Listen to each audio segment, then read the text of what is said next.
Welcome to the channel PK 2023. Hope everyone has a good time watching our videos. Erik ten Hag, Man Utd were a mess with no rules. Casemiro has helped sort them out. Ten Hag believes Brazilian midfielders' mentality has helped instill a more robust winning culture in the dressing room. Erik ten Hag admits Manchester United were a disciplinary mess when he took over, and it was reflected by the team's poor performances. Discipline deteriorated under Ole Gunnar Solskjaer and interim boss Ralf Rangnick last season, with players flouting any rules that were in place as United finished sixth with their lowest ever points tally of 58 in the Premier League era, including ending the season on the back of 6 successive away defeats. But Ten Hag says his players have responded positively to his crackdown, and it is one of the reasons why they go to Liverpool on Sunday still in the hunt for 4 trophies. "There was a lack of discipline and I don't have to lie about it," he said.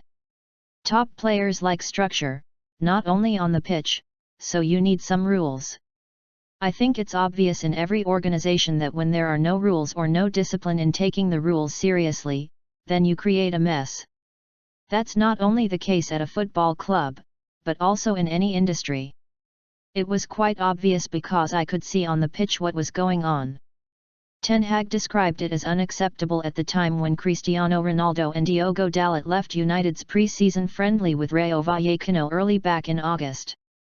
Ronaldo, who left the club under a cloud in November, was also dealt with by Ten Hag after he headed for the dressing room before the end of the win over Tottenham in October in frustration at being left on the bench. Jadon Sancho was removed from the squad and sent to Holland to work on his physical and mental fitness, while leading scorer Marcus Rashford was left on the bench for the game at Wolves in December for oversleeping and missing a team meeting.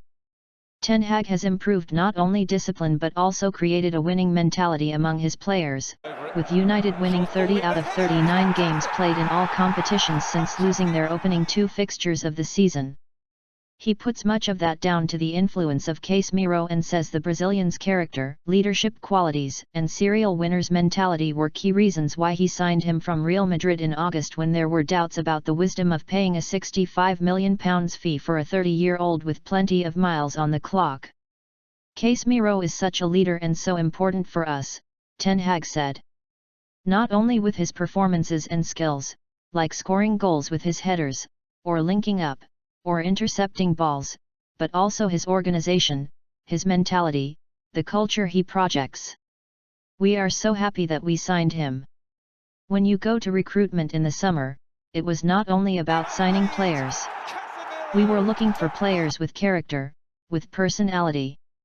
A lot of players in the world have great skills from a technical approach, or they can run really fast, but we were looking for players who have character, who have personality, who have leadership, who take responsibility, who are resilient.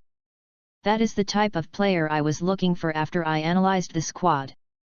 Casemiro has not surprised me, absolutely not. I knew what a magnificent player he was. Just look at his profile, all the cups he's won, that's not a coincidence. Like Rafa Varane, he has won 5 Champions Leagues, that's not a coincidence. For me it's always the same: you have players who win, and who win always, and players who lose and are always losing. You have to do your research and find the type who will win and who are cooperative and humble in the dressing room, but when on the pitch they take responsibility.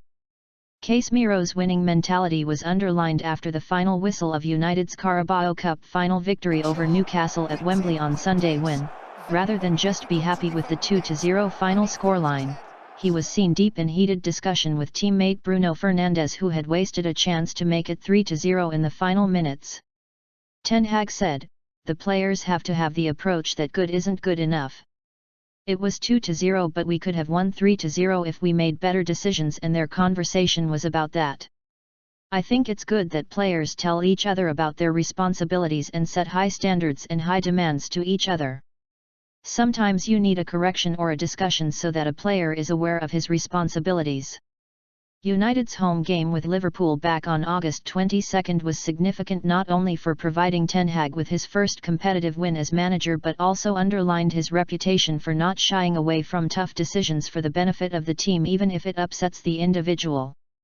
Following the shambolic 4-0 defeat to Brentford, he dropped superstar Ronaldo and captain Harry Maguire to the bench, well aware it could have backfired on him if the team had stumbled to a third successive defeat. "I have to see and face the consequences of it, the impact of the decisions not only in the short term but also for the longer term," he said. "Of course, you don't always have a lot of time, but I remember we had 10 days to prepare before that game, so I could consider which choice would be the best. You always have to think strategically, what is the consequence longer term? I am aware of it, but that is my job and that is the responsibility I have to take. I had reasons for the decision. They were obvious. And I knew also the consequence, and also if it was a negative outcome from that game. That is always possible in football.